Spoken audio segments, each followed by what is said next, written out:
Hey guys, welcome back. This afternoon, I'm going to work on some welding. I'll show you what I'm going to work on.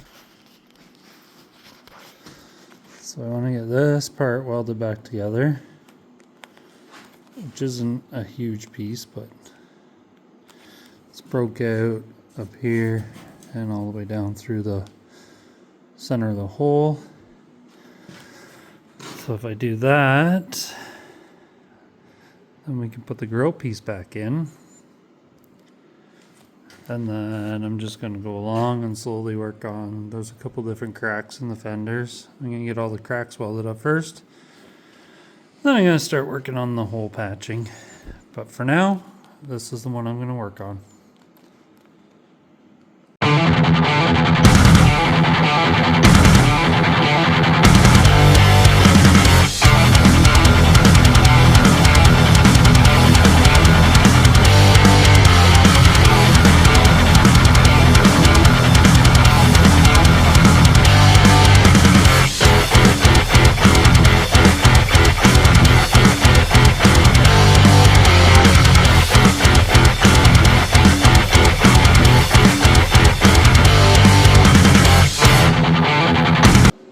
This is the end result. The cracks all filled in.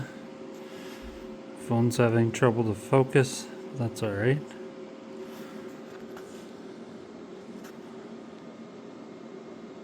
Quite happy with that. All patched up. On to the next one. Thanks for watching, guys. Like and subscribe.